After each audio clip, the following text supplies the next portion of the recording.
Mungkin Bapak bisa ceritakan sedikit bagaimana sebenarnya proses distribusinya dari Vaskes sampai ke kantor Bapak, ke lab Bapak ini dan kemudian dikembalikan ke Vaskes. Hasil salah satunya adalah seperti ini. Ini adalah sertifikat 50 best leader. Itu diberikan oleh Triuno Management. Pada waktu ini saya nggak yakin bahwa saya bisa mendapatkan itu.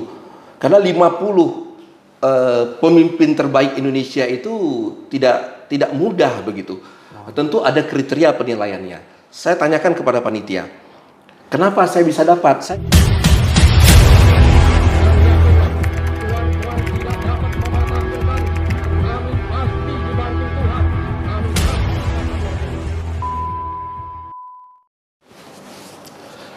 Assalamualaikum warahmatullahi wabarakatuh.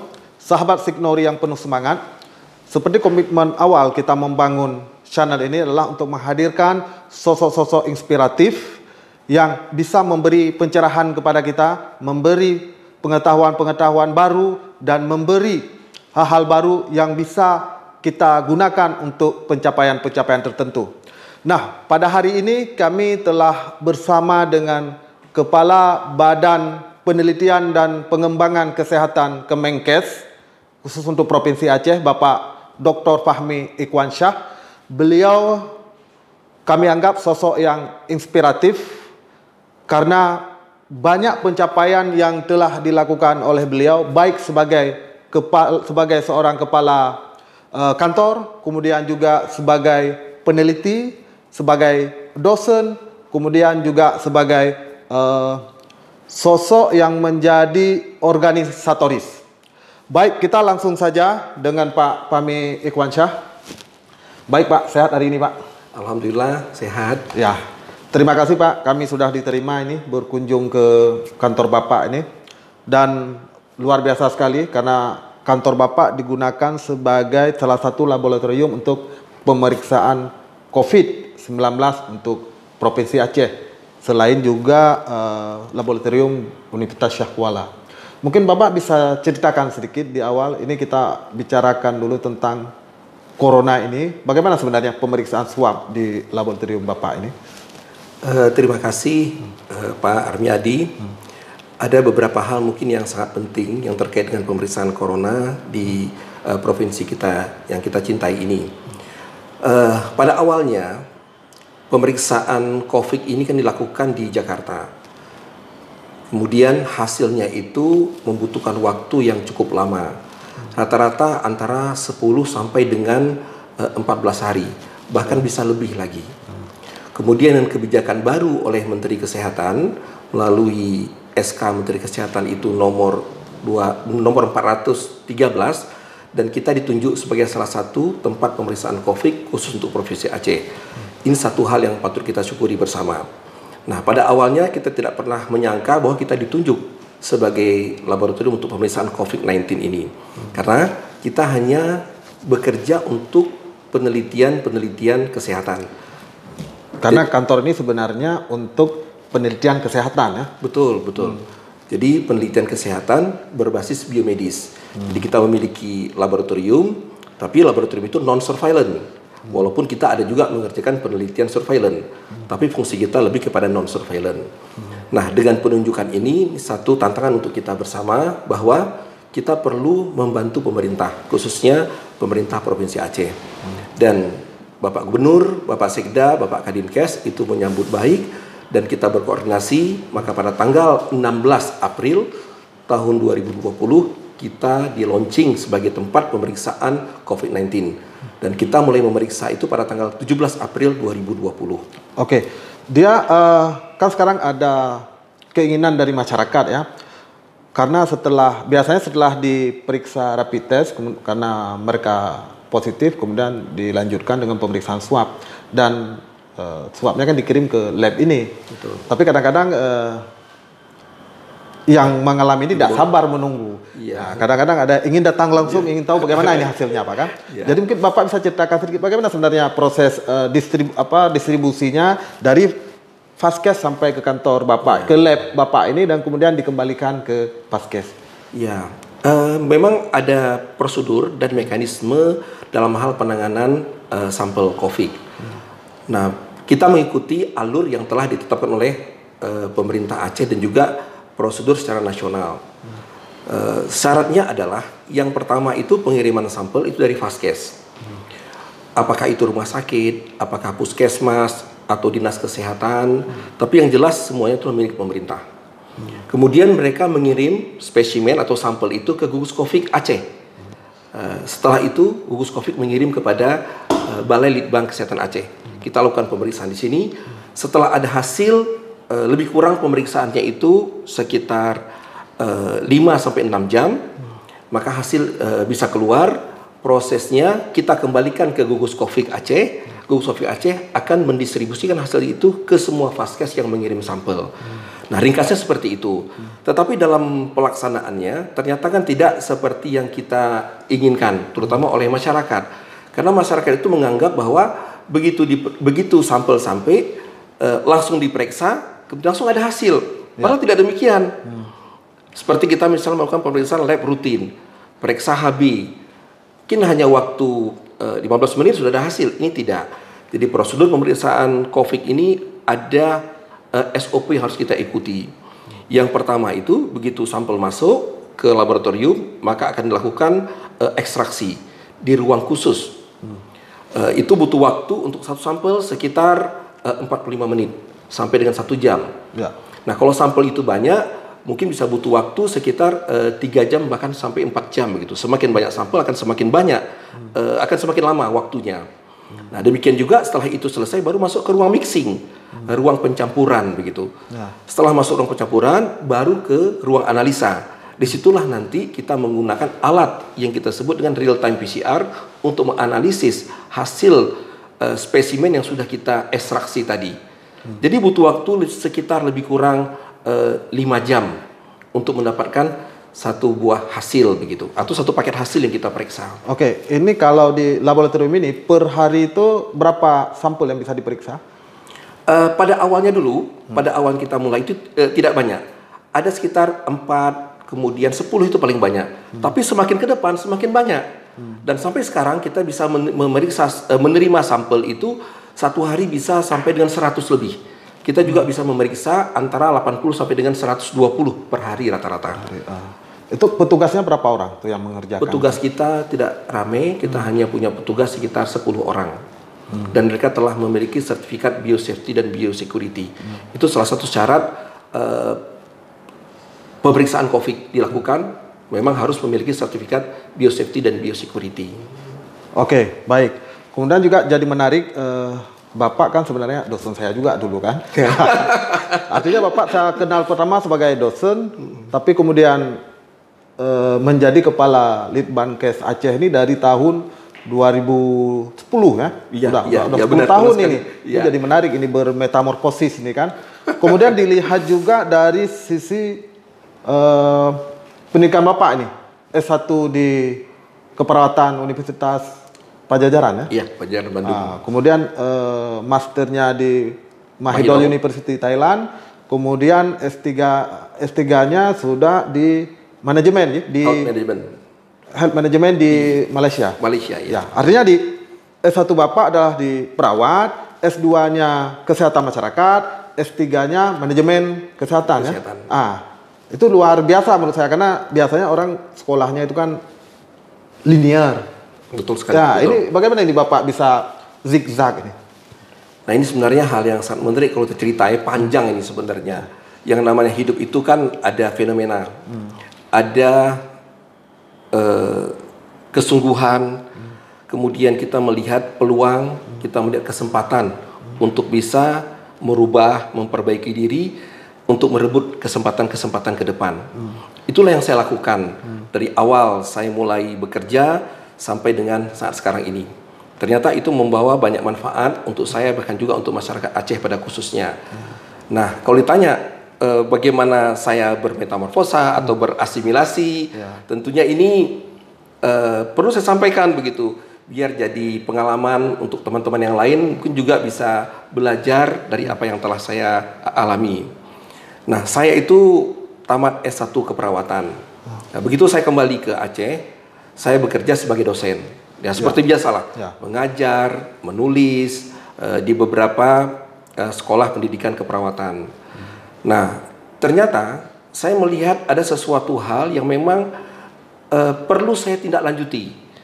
Di samping mengajar tadi, ada banyak fenomena-fenomena di lapangan, khususnya di kesehatan masyarakat, yang mungkin tidak mendapat sentuhan-sentuhan oleh pengambil kebijakan, terutama tentang pelayanan di puskesmas, kemudian bagaimana pelayanan di keluarga, kemudian di masyarakat.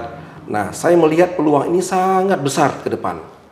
Nah, oleh karena itu saya berpikir di samping pendidikan saya keperawatan, mungkin saya akan memperbaiki dan mencoba membantu teman-teman atau masyarakat tadi yang memang punya masalah-masalah di puskesmas, di keluarga maupun di komunitasnya. Oleh karena itu saya berkeinginan untuk sekolah di Mahidol University, Faculty of Public Health. Dan ternyata saya di sana banyak mendapat ilmu karena jurusan saya adalah Primary Health Care. Nah, ilmu itu bermanfaat untuk saya bisa bawa pulang ke Aceh, saya terapkan di sini. Nah, saya lakukan itu. Kemudian saya mencoba untuk ke lapangan, untuk melihat situasi, mencoba mengimplementasikan. Nah, ternyata itu juga tidak sepenuhnya bisa saya lakukan begitu. Karena banyak terbentur dengan lintas sektor, terutama terkait dengan manajemen.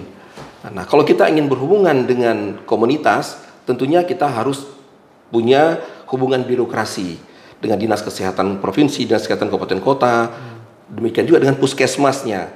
Ini yang sulit untuk bisa saya tembus. Dan kemudian juga saya melihat beberapa fenomena lain bahwa ada hal-hal yang terkait dengan masalah manajemen, sehingga proses-proses penanganan, kemudian upaya untuk memperbaiki keadaan kesehatan masyarakat itu terletak pada manajemen. Nah, ini juga menginspirasi saya kenapa saya mengambil manajemen kesehatan untuk sekolah doktoral saya. Nah, ternyata sekarang saya merasakan itu banyak manfaatnya.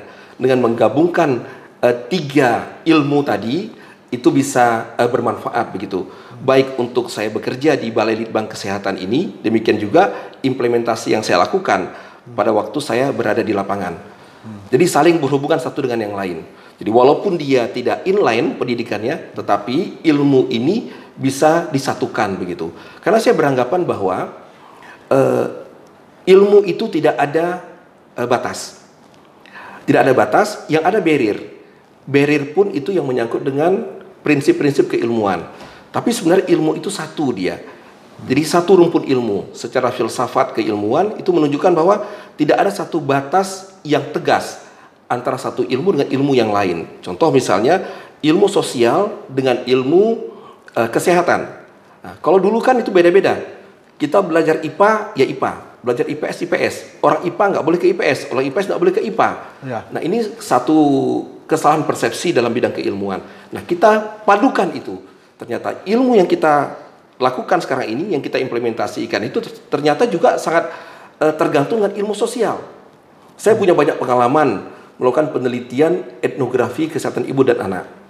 Saya orang kesehatan, kemudian beberapa teman saya yang lain itu orang-orang sosial dan orang antropologi.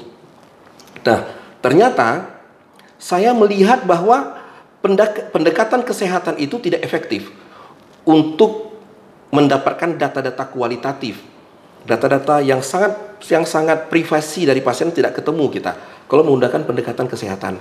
Nah, teman saya mampu. Karena dia orang antropologi, dia orang sosial, mereka melakukan pendekatan sosial. Dalam waktu 2-3 hari mereka bisa mendapatkan data. Saya nggak dapat. Kenapa? Karena saya menggunakan basic ilmu kesehatan. Dan ternyata hasil penelitian tersebut menggabungkan kedua ilmu tadi, manfaat sangat besar sekali. Jadi saling berhubungan satu dengan yang lain. Oke, luar biasa sekali. Kemudian selain tadi Bapak Kepala Kantor, kemudian juga Bapak real peneliti ya. Nah, Bapak bisa ceritakan beberapa penelitian yang telah Bapak hasilkan? Saya kebetulan mengawal kantor penelitian pengembangan kesehatan. Di sini ada 2 fungsi yang kita lakukan sebagai peneliti. Ada peneliti yang berbasis fungsional, namanya peneliti fungsional. Ada juga peneliti yang non fungsional, tapi juga ikut melakukan penelitian. Sama-sama peneliti, tapi berbeda dalam sistem kepegawaiannya. Nah, untuk peneliti fungsional, mereka bekerja sesuai dengan tupoksi peneliti fungsional. Sedangkan yang non fungsional itu siapa saja boleh, asal dia bisa bersama-sama ikut juga penelitian. Nah, saya kebetulan sebagai peneliti non fungsional, di samping mengorganisir penelitian dan juga ikut serta dalam berbagai penelitian-penelitian yang ada di sini. Dan alhamdulillah banyak yang sudah saya lakukan. Ada penelitian vektor dan reservoir penyakit di Aceh, kemudian di beberapa provinsi yang lain. Misalnya di Sumatera Utara, Sumatera Barat, Kepulauan Riau, kemudian juga ada di Sumatera Utara, ada juga di Provinsi Riau, itu kita lakukan. Karena tugas kita ini sebenarnya, tupoksi kita itu, wilayah kerja kita itu ada di 4 provinsi. Ya, selain berarti apa saja itu? Provinsi Aceh, Sumatera Utara, Sumatera Barat, dan satu lagi Kepulauan Riau. Itu adalah wilayah kerja kita. Tapi di samping itu kita juga bisa mengerjakan di beberapa provinsi yang lainnya. Itu penelitian vektor dan reservoir penyakit. Ya, kemudian ada juga penelitian tanaman obat. Ini juga berbasis penelitian nasional. Ini tanaman obat apa saja? Apa ini? Tanaman obat yang memang bisa difungsikan untuk mengobati penyakit yang ada di masyarakat. Contoh misalnya, selama ini masyarakat misalnya mengobati penyakit DM itu menggunakan ramuan-ramuan tertentu. Nah, kita melakukan penelitian. Ramuan apa ini? Kenapa bisa bermanfaat untuk DM? Nah, begitu kira-kira. Ada yang misalnya digigit ular misalnya, atau digigit binatang-binatang buas lainnya. Ada ramuan-ramuan tertentu yang digunakan oleh masyarakat. Biasa itu kan disebut dengan batra ya. Kalau kita bahasa awam dulu, dukun kampung gitu ya. Seperti begitulah ya fenomena di dalam masyarakat. Nah, ternyata hasil-hasil yang pengobatan yang dilakukan oleh para batra tersebut banyak bermanfaat untuk kesehatan. Ini yang kita ketahui. Apa sebenarnya tanaman obatnya? Jenisnya apa? Bagaimana ekstraksinya? Sampai dengan genotype dari tanaman obat tersebut. Nah, itu kita lakukan penelitian di beberapa tempat. Termasuk kebetulan saya waktu itu kena di wilayah Maluku. Saya menjadi koordinator penelitian di Maluku, di Ambon. Oke. Kan tadi itu banyak penelitian, termasuk bagaimana penelitian tentang obat tradisional itu tadi kan? Itu diekspos ke masyarakat atau bagaimana itu? Hasil dari penelitian tersebut? Ya, itu diekspos ke masyarakat. Diekspos ke masyarakat tentang hasilnya saja. Tapi bagaimana proses nanti untuk melihat genotypingnya, kemudian khasiat-khasiat yang lain selain berfungsi untuk mengobati penyakit tertentu, ini mungkin ada proses untuk ada proses penelitian selanjutnya begitu. Jadi kita menyebutnya ada analisis lanjut begitu. Dan kita bekerja sama dengan Balai Besar Tanaman Obat dan Makanan Obat Tradisional yang ada di Tawamangu, Jawa Tengah. Karena senternya itu ada di mereka di sana. Oke. Jadi kalau misalnya ini penonton kita ingin mengetahui hasil-hasil itu, di mana mereka bisa searching misalnya? Oh, bisa. Pertama, kalau mereka ingin mengetahui secepatnya, itu bisa searching di Badan Litbang Kesehatan Aceh. Badan Litbang Kesehatan, Kementerian Kesehatan. Di sana nanti banyak sekali UPT kita yang memang mengerjakan penelitian-penelitian tentang tanaman obat. Salah satu di antaranya Balai Besar Tanaman Obat dan Obat Tradisional yang ada di Tawamangu, Jawa Tengah. Di sana mereka akan kita bisa melihat hasil penelitian tanaman obat yang demikian banyak, termasuk yang dari Aceh. Oke, kemudian dari hasil penelitian Bapak, dari yang saya ketahui Bapak juga punya beberapa hak paten ya. Bapak bisa ceritakan sedikit nih hak paten apa saja yang Bapak punya ini? Ini alhamdulillah sekali. Saya sudah coba berupaya ya bekerja sendiri dan juga bersama teman-teman untuk bisa mendapatkan hak paten. Dan saya melihat beberapa kekurangan kita adalah kita kurang untuk bisa mempublikasikan hasil penelitian kita. Sudah terpublikasi, tapi kadang-kadang orang sulit untuk mengaksesnya. Karena harus datang ke perpustakaan, harus telepon, kemudian harus komunikasi dengan kita langsung via WA. Ya, selain itu sulit sekali begitu. Membutuhkan waktu yang lama. Oleh karena itu saya membuat sebuah sistem yang kita sebut dengan e-arsip, Kepanjangan adalah akses hasil penelitian yang bisa diakses secara elektronik. Jadi langsung sistem kita itu bisa orang lain itu bisa langsung mengakses hasil penelitian kita. Jadi dengan membuka web kita, kemudian di sana ada menu tersedia untuk bisa akses hasil penelitian. Jadi apa saja yang sudah kita lakukan bisa diakses dengan mudah. Hanya terhitung menit mereka bisa mendapatkan hasil. Yang lainnya? Yang satu lagi adalah, ini juga cukup menarik, ini kaitannya dengan disertasi saya. Saya mencoba untuk membuat sebuah model bagaimana prosedur pelayanan di puskesmas. Dan ternyata ini cukup menarik begitu ya, mendapat beberapa respon yang positif dari berbagai pihak begitu, terutama pihak-pihak di luar Indonesia begitu, bahwa model yang saya ciptakan ini sangat cocok untuk negara-negara berkembang. Nah, cuma sekarang problemnya adalah untuk Indonesia ini belum lagi, mungkin ya belum tahu, tapi kita sudah coba mengekspos, sudah coba kita publikasikan.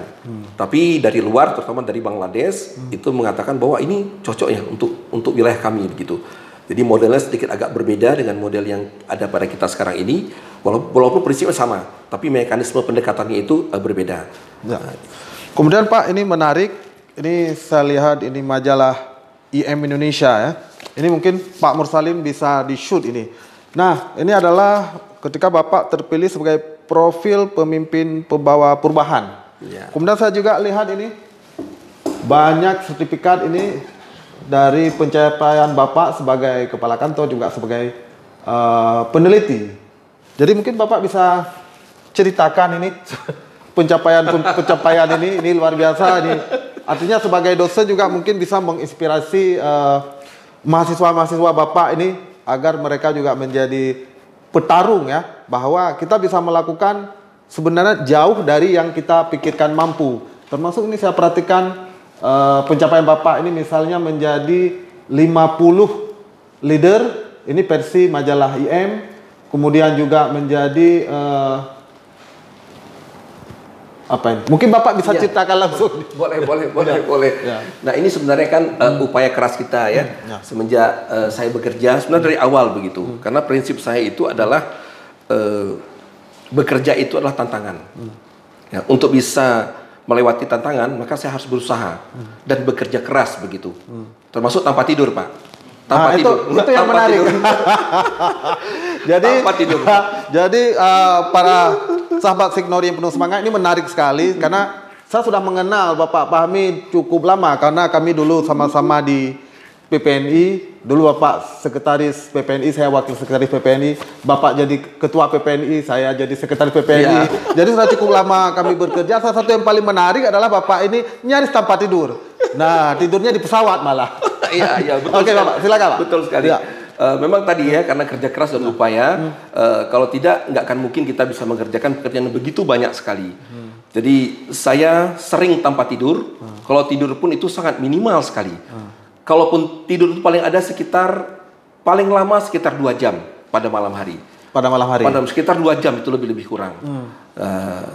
Di luar itu saya mengerjakan pekerjaan apa yang mungkin saya kerjakan. Saya tidak ada target harus kerjakan A atau B atau C, tidak ada. Tapi apa yang bisa saya kerjakan, yang kira-kira bermanfaat untuk saya dan juga untuk orang banyak, itu saya kerjakan. Dan ternyata berbuah hasil, salah satunya adalah seperti ini. Ini adalah sertifikat Indonesian 50 Best Leader. Itu diberikan oleh Triuno Management. Dan pada waktu ini saya nggak yakin bahwa saya bisa mendapatkan itu. Karena 50 pemimpin terbaik Indonesia itu tidak mudah begitu. Tentu ada kriteria penilaiannya. Saya tanyakan kepada panitia, kenapa saya bisa dapat? Saya nggak akan mungkin. Karena saya ya di ujung barat Sumatera, provinsi kecil, dan juga salah satu provinsi termiskin begitu. Impossible untuk bisa mendapatkan itu. Apa kata mereka? Saya mengamati Anda itu sudah 6 bulan. Jadi mereka mengamati saya itu 6 bulan, dari apa yang saya lakukan, tahap demi tahap, full mereka amati. Dari Facebook, dari WA, mereka bertanya kepada beberapa stakeholder yang lain. Jadi mereka bandingkan dengan banyak pemimpin-pemimpin lain, ternyata saya termasuk salah satu yang mereka sebut sebagai pemimpin terbaik. Makanya mereka berani menyebutkan untuk 50 pemimpin terbaik Indonesia pada waktu itu. Kemudian ada lagi yang kedua, saya mendapatkan sertifikat pemimpin inspiratif Indonesia. Nah, ini juga tidak kalah menarik. Kenapa? Selama saya menjadi kepala kantor, banyak hal-hal yang memang inspiratif yang saya lakukan yang mungkin berbeda dengan lembaga-lembaga yang lain. Contoh sederhana misalnya, dalam jangka waktu lebih kurang beberapa tahun, kita bisa meningkatkan status kelembagaan kantor ini dalam waktu yang relatif cepat. Mungkin salah satu satker yang paling cepat peningkatan status kelembagaan adalah Balai Litbang Kesehatan Aceh. Dari semua UPF yang tidak punya, yang bukan satker, hanya perpanjangan tangan saja dari Jakarta, itu bisa kita tingkatkan menjadi lokal litbang. Itu pada tahun 2012. Kita jadi satker sendiri pada tahun 2013. Kemudian dalam waktu relatif singkat 2017 kita menjadi Balai Litbang Kesehatan. Ini yang nggak diperoleh oleh satker-satker lain di bawah UPT Kementerian Kesehatan. Bukan hanya di Litbang, tapi di beberapa UPT Kemenkes lainnya. Jadi itu salah satu inspiratif, dan banyak lagi ide-ide lain yang memang berkembang pada waktu itu. Itu juga menjadi inspiratif dari IM Media. Jadi majalah IM itu menyebut saya sebagai salah satu pemimpin inspiratif Indonesia. Dan yang luar biasa, mereka memasukkan saya sebagai cover majalah mereka. Dan itu yang saya sebenarnya kaget juga begitu. Dan saya nggak pernah bayangkan itu. Dan yang lebih mengagetkan ini sepertinya lebih ganteng dari aslinya ini. Oke Pak, jadi luar biasa sekali. Kita sepakat bahwa semua itu adalah kerja keras. Betul. Kerja keras berpikir kreatif. Tadi yang menarik juga bahwa salah satu dari kerja keras Bapak itu kan tidak tidur. Ya, jadi dalam 24 jam mungkin cuma dua jam gitu. Kurang 2 jam. Kurang 2 jam. Yang pertama pertanyaannya itu sudah berapa lama sebenarnya pola ini? Tidur itu. Ya. Itu saya lakukan mungkin semenjak lebih kurang tahun 2015 akhir begitu. Itu. Sebelumnya juga sudah, tapi masih inilah ya, masih. Tapi rutin itu sekitar tahun 2015 akhir saya sudah mulai sampai dengan sekarang. Nah, sekarang sudah agak lebih panjang sedikit lagi, tetapi saya sudah banyak mengerjakan pekerjaan-pekerjaan individual kalau sekarang. Seperti misalnya menulis buku, sudah mulai saya menulis buku walaupun belum bisa saya publish karena ternyata menulis buku juga tidak semudah seperti saya bayangkan. Jadi sebenarnya buku sudah selesai, ada beberapa buku, cuma harus saya baca berulang-ulang berkali-kali begitu. Jangan sampai nanti salah referensi, salah bahasa dan seterusnya begitu. Jadi lebih banyak sekarang ke situ. Jadi waktunya juga tidak tidur tapi digunakan untuk menulis buku begitu. Nah, dan juga ikut dalam kegiatan-kegiatan sosial itu lebih saya utamakan. Salah satunya kegiatan sosial yang saya anggap sosial itu adalah program saya, yaitu peneliti masuk sekolah. Ya. Itu salah satu program saya. Jadi bagaimana peneliti itu bisa masuk SD, masuk SMP, masuk SMA dan masuk universitas begitu. Oke, berarti misinya termasuk masuk daya. Masuk daya. Oke. Misinya bahwa anak-anak SD, SMP, SMA, daya itu paham dengan penelitian gitu. Betul sekali. Nah, itu yang saya lakukan. Dan itu saya lakukan selama 2 tahun. Jadi tahun 2000, akhir 2018, 2019, 2020, dan saya mendapat penghargaan itu. Itu penghargaan kepada saya diberikan oleh Seven Sky Media Awards. Jadi saya memperkenalkan penelitian kepada daya, Pak, itu luar biasa. Ternyata teman-teman kita, adik-adik kita di daya itu banyak tidak paham tentang penelitian dan juga kesehatan. Jadi begitu saya sampaikan ke sana, mereka antusias sekali. Termasuk tengku-tengkunya, kiai-kiainya itu sangat proaktif begitu. Ini daya di mana ini dilakukannya, Pak? Itu yang saya lakukan itu daya yang ada di Aceh Besar, yang ada di Banda Aceh, dan beberapa di Aceh Jaya dan di Kabupaten Pidi. Lebih kurang ada sekitar yang sudah kita kunjungi itu sekitar 20-an, saya lupa angkanya. Tapi sekitar 20-an daya. Dan mereka cukup antusias untuk terlibat. Antusias. Jadi saya seperti ustadz. Padahal saya bukan ustadz, tapi saya seperti ustadz karena yang hadir itu luar biasa itu. Jadi ramai sekali yang hadir. Kadang-kadang saya juga berpikir nih saya mau jadi memperkenalkan penelitian atau jadi ustadz begitu. Karena tampilan saya pakai seperti ustadz dengan peci, dengan baju gamis.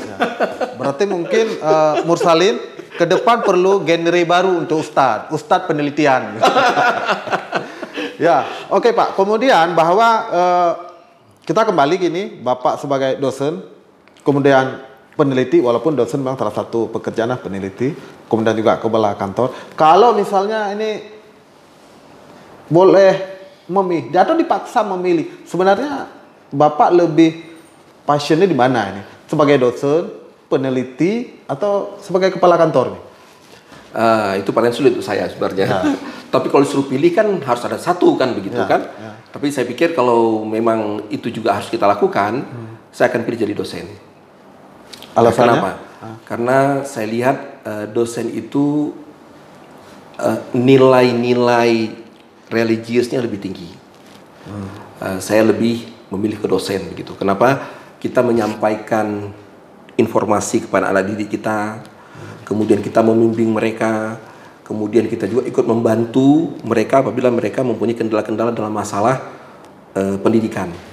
Jadi saya cenderung ke sana. Di samping itu juga kalau kita memang senang dengan penelitian, kita bisa membimbing mereka dalam hal penelitian. Jadi saya pikir kita bisa meraih beberapa kesempatan yang lain begitu.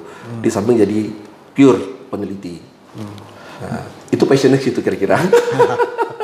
Kemudian mungkin juga penulis ya? Iya, penulis. Terus kita lakukan pelan-pelan itu. Karena waktu saya aja sebenarnya yang sibuk sekali dengan masalah-masalah manajerial, masalah-masalah kantor, sehingga kesempatan menulis jadi kecil begitu.